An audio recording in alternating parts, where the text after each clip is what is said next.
Solo hay un problema verdaderamente serio en la filosofía y es el suicidio, escribe en El mito de Sísifo el existencialista y novelista francés ganador del Premio Nobel de Literatura en 1957, Albert Camus. Sin embargo, antes del suicidio hay una pregunta incluso más fundamental que podría considerarse como la pregunta primordial de la reflexión filosófica. Es la pregunta a propósito de la libertad. ¿Realmente somos libres? En la crítica de la razón pura, específicamente en la tercera antinomia que presenta Kant en la dialéctica trascendental, buscando depurar a la metafísica de los paralogismos, de las antinomias y del dogma para permitirle emprender el camino seguro de una ciencia, volviéndose la ciencia que ve lo que el sujeto pone de sí en el fenómeno como representación mediante el estudio de las condiciones trascendentales que hacen posible la sensibilidad y el entendimiento. Kant aborda el problema de la libertad y presenta la tesis según la cual hay libertad porque hay una causa primera original de la cual se derivan toda la cadena de causa y efecto,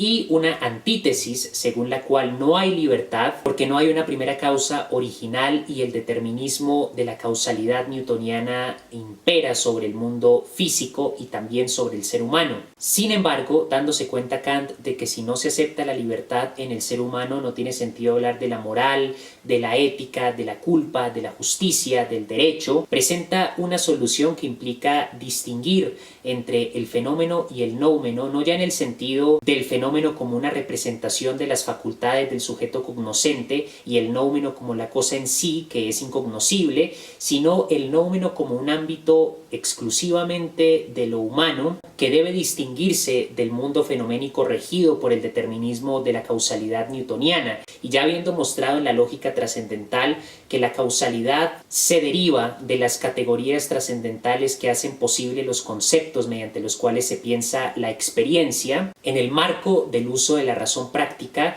Kant va a admitir que hay libertad en el ámbito nouménico del ser humano, lo cual le va a permitir fundamentar su moral basada en el imperativo categórico. En la dialéctica trascendental, cuando Kant busca depurar a la metafísica de los paralogismos, de las antinomias y del dogma, busca mostrar que hay cuestiones que, a pesar de ser fundamentales, porque son preguntas que la razón humana por su misma naturaleza no puede dejar de plantearse, no pueden reducirse a juicios apofánticos, es decir, que puedan demostrarse como falsos o verdaderos, porque dejan atrás las intuiciones sensibles, lo empírico, y al dejar atrás la experiencia posible, se tratan de ejercicios vanos de la razón especulativa que no pueden probarse como falsos o verdaderos. De manera que para Kant el problema de la libertad no puede resolverse a manera de una pregunta científica. La tesis de que hay una causa primera original y por lo tanto que hay libertad, y la antítesis de que no hay una primera causa y el mundo está regido por el determinismo, son igual de válidas en cuanto a razonamientos de una metafísica especulativa que al dejar atrás las intuiciones sensibles se aleja de lo apofántico, se aleja por consiguiente de la metodología científica que permite demostrar, que permite probar o desmentir una hipótesis, superando el cientificismo de la propuesta kantiana que, si bien permite en el ámbito de la razón práctica la libertad al distinguir entre el fenómeno y el noumeno en el sentido de la libertad que es exclusiva del ser humano, no puede negarse que en la crítica de la razón pura hay un reduccionismo de la subjetividad y de la metafísica, de la subjetividad a la sensibilidad y el entendimiento como únicas facultades del sujeto cognoscente, dejando atrás las emociones, las pasiones, toda la hermenéutica que permite interpretar el mundo y construir el ser mediante la palabra, y un reduccionismo de la metafísica a una teoría del conocimiento. Pero superando estas fallas del sistema kantiano, en el existencialismo vuelve a plantearse el problema de la libertad, y Sartre,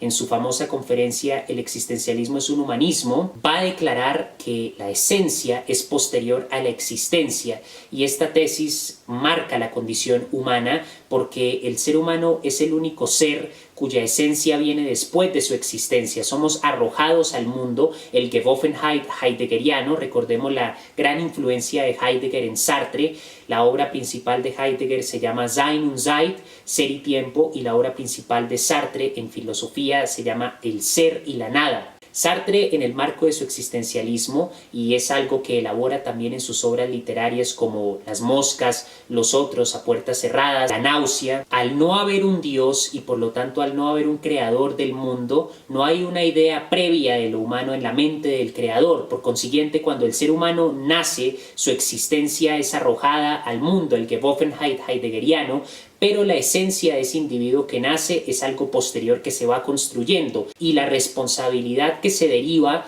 de la condena del ser humano a la libertad, estamos condenados a ser libres, declara Sartre, supone que al no haber un Dios, al no haber un sentido exterior al contexto del individuo, al contexto de la subjetividad que se enfrenta al mundo y le trata de dar sentido, toda decisión moral, recordemos que en el existencialismo es un humanismo, Sartre da el ejemplo de un joven estudiante que acude a él para pedirle un consejo. Resulta que su hermano ha sido asesinado en la guerra y tiene el dilema de si abandona a su madre, que es una viuda, para ir a vengar a su hermano en la guerra, o si se queda con su madre y tratan de enfrentar juntos el dolor de haber perdido a su ser querido. Sartre concluye que la decisión de si el joven va a vengar a su hermano, de si decide quedarse con su madre, le compete exclusivamente a él, y ya que no hay verdades absolutas, no hay fuerzas sobrenaturales ni ningún tipo de sentido, esencia o ser por fuera del contexto humano que pueda tomar esa decisión por el individuo,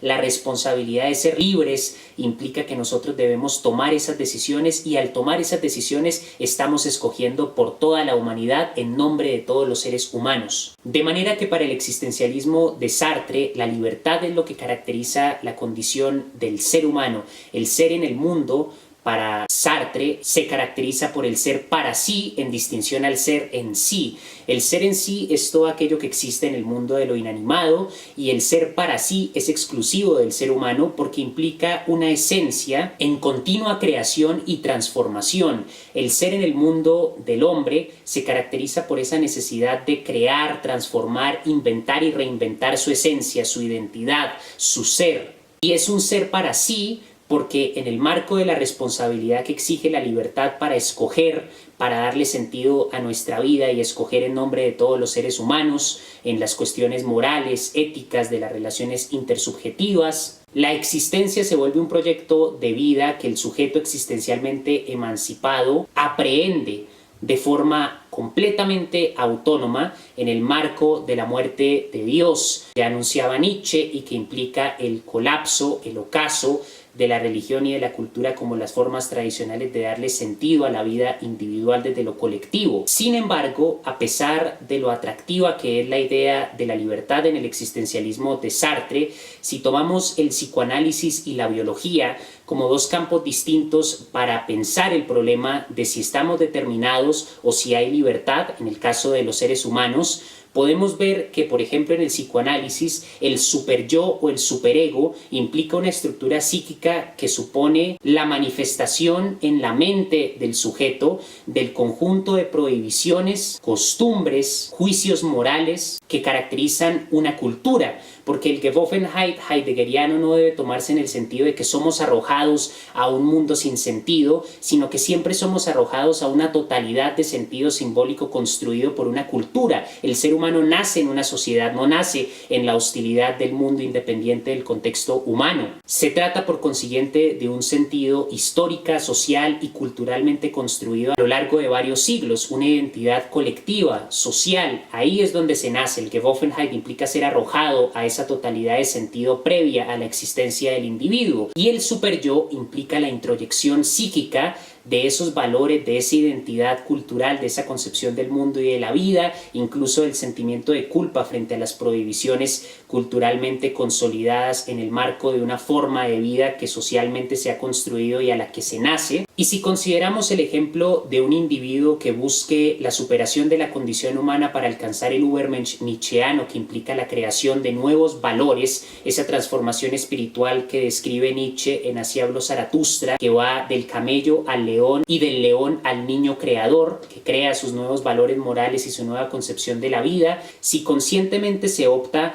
por ese Übermensch nietzscheano o por la libertad del individuo en el existencialismo que acepta que está condenado a ser libre, hombre que acepta que no existe Dios, que no hay nada después de la muerte, y sin embargo es capaz de construir su esencia y de continuamente criticarla para transformarla, siendo un ser para sí, auténticamente. El superyo como reflejo psíquico de la cultura se vuelve un obstáculo para esa transformación consciente que va a generar un conflicto que se expresa en una neurosis en el inconsciente. No solo desde el punto de vista del psicoanálisis hay un obstáculo para esa libertad que nos permite transformar nuestra esencia, sino que también desde la biología, pensar hasta qué punto estamos predeterminados por la genética, que a su vez determina, por ejemplo, la estructura y cualidades del cerebro, que por lo tanto determina nuestra conciencia, nuestra personalidad, nuestras habilidades cognitivas, incluso antes de haber nacido. Y todo esto debe considerarse en el marco de la discusión a propósito de si realmente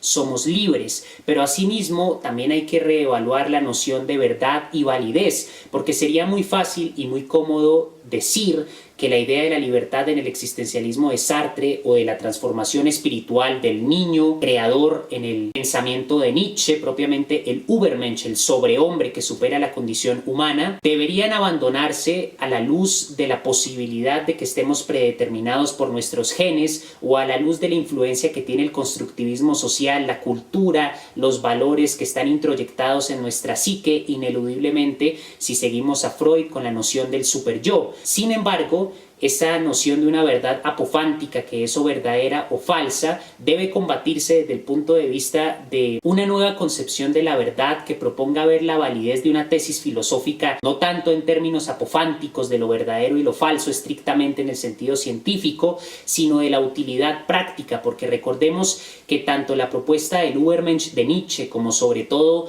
el existencialismo de Sartre, visto como un humanismo, constituye una filosofía práctica, es una praxis de la transformación del individuo que construye su esencia y se apropia de su existencia. Por lo que al ser una praxis, su validez depende estrictamente en el ámbito de la terrenalidad de las ideas. Como dice Marx en su segunda tesis sobre Feuerbach, el problema de la validez de una idea o de un pensamiento no es teórico sino práctico. Cuando se ve como teórico es pura escolástica. El pensamiento debe probar su validez en su terrenalidad en el mundo. Y esta filosofía, ya sea la de Nietzsche o ya sea la de Sartre en el existencialismo, no se puede reducir a lo apofántico de probar si estamos determinados por los genes o si realmente somos libres, sino que debe probarse en el ámbito de la práctica, que los individuos escojan vivir en el sentido del existencialismo que implica una emancipación que nos permite tomar las riendas de nuestra existencia y crear nuestra esencia para reconocernos y aceptarnos como seres libres, creando esa libertad